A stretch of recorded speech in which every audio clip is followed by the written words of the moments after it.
आप देख रहे हैं विचार क्रांति न्यूज। मैं विनोद भट्ट, सत्य की आवाज जनता के साथ।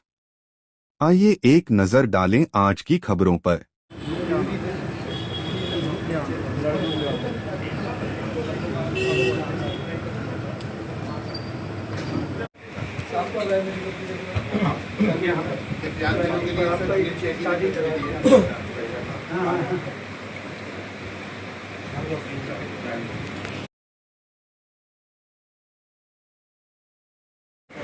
आराम से कर। हाँ, कोई घबराना नहीं, आराम से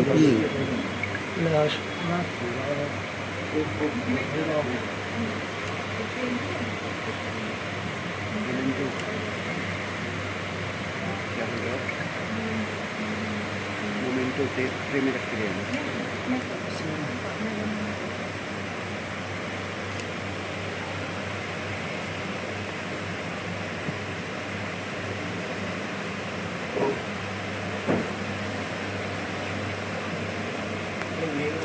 लेकिन अरे यार अब एज गेस्ट जो यहाँ के मेन लोग हैं, यहाँ के अरे वो गेस्ट की बात है, आम जनता को कैसे पता चलेगा यहाँ है? आप लोगों को यहाँ अच्छा कार्यक्रम करवाना चाहिए था, हर ब्लॉक लेवल से लोगों को लेकर आना चाहिए था, तब जाके पता चलता है कि यहाँ आधार आइडेंटिफिकेशन का अभी अपग्रेडेशन काम यही हो रहा है। आपने किसी को बताया नहीं। अब मैं महीने भर में उस फैजल को पूछूंगा कितने लोग आए, बोले 10, और 10 लोग आए और आप ही लोगों की तनख्वाह, इन्वेस्टमेंट ये सब देखे तो कोई मतलब का नहीं है। इतना ज्यादा खर्चा करने के बाद केवल 100 लोगों को देना है एक महीने में। थोड़ा सा ब्रांडिंग पे ध्यान रखना है, लोकल इसका प्रचार प्रसार होना चाहिए। बिल्कुल सर। आपने तो ऐसे ही लेकर आ गए, सबको बता दिए, ऐसा नहीं है। कलेक्टर डीडीओ तो क्या करते हैं, वो तो ऑथोरिटी, वो तो अपनी एडमिनिस्ट्रेटिव जॉब के कारण है।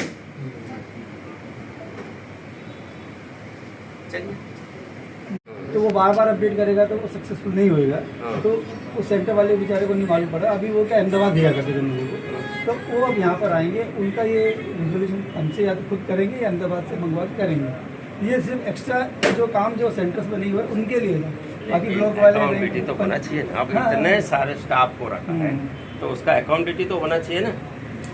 आप अपने लिए सेंटर खोल के बैठ गए, आपके 10 लोगों को रोजगार मिल गया, जनता को क्या मिला?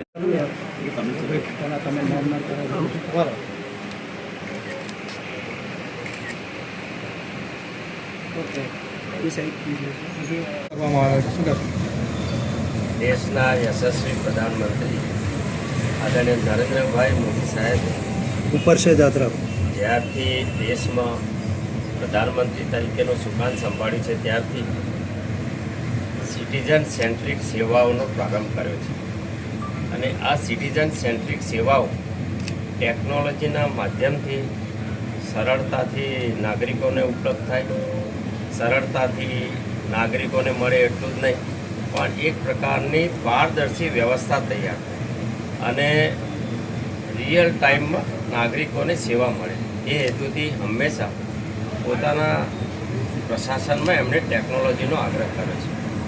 આપણે જાણીએ છીએ કે ભારત એક વિશાળ દેશ છે અને આ વિશાળ દેશના તમામ નાગરિકોને ટેકનોલોજીના માધ્યમથી જ્યારે સેવાઓ આપવી હોય ત્યારે આ નાગરિકોને એક પ્રકારની ઓળખ આપીને આઈડેન્ટિફિકેશન દ્વારા ગુપ્તા સૌની હાજરીમાં આ સેવાનો પ્રારંભ થયો છે। વિશેષ કરીને આપણે જે બાલ આધાર આપીએ છીએ, બાળક જ્યારે નાનું હોય ત્યારે એની ફિંગરપ્રિન્ટ અલગ હોય અને જેમ ઉંમર થતાંમાં ફેરફાર આવે ત્યારે 5 થી 15 વર્ષના બાળકોને ફ્રી આધાર કાર્ડ અપડેશન આપવાની મેન્ડેટરી, ખાસ કરીને કહેવાય કે એક આગ્રહ પર મારો પણ આગ્રહ છે કે તમામ બાળકો જે 15 વર્ષના છે એ પોતાનું આધાર કાર્ડ અપડેટ કરાવે। વાલીઓને પણ વિનંતી છે, વિશેષ કરીને જ્યારે કલેક્ટર અને ડીડીઓ કચેરીની સામે જ આવું સેન્ટર તૈયાર થયું છે ત્યારે હું એવું માનું છું કે જિલ્લાના આ કેન્દ્રમાં આ સેવાનું કેન્દ્ર, આધાર અપડેશનનું કેન્દ્ર ખૂબ મોટી સેવાઓ કરશે। આપણે આશા કરીએ કે આપણા નાગરિકો આ ટેકનોલોજીથી જે આગ્રહ છે માન્ય પ્રધાનમંત્રી સાહેબ અને આ ટેકનોલોજી દ્વારા, કારણ કે આપણે ત્યાં એ પણ શાસન જોયું છે, ત્યાં વડાપ્રધાનો એવું કહેતા 1 રૂપિયો મોકલીએ છીએ અને 15 પૈસા પહોંચે છે, એનો ઉકેલ આ ટેકનોલોજીમાં છે।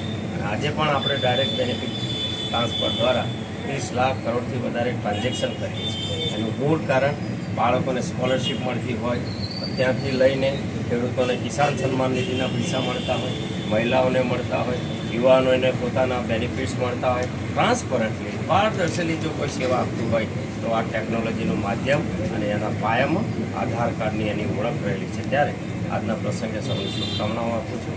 આપ સૌનો ખૂબ આભાર. આગળ લઈ જાઓ એટલે બતાવવા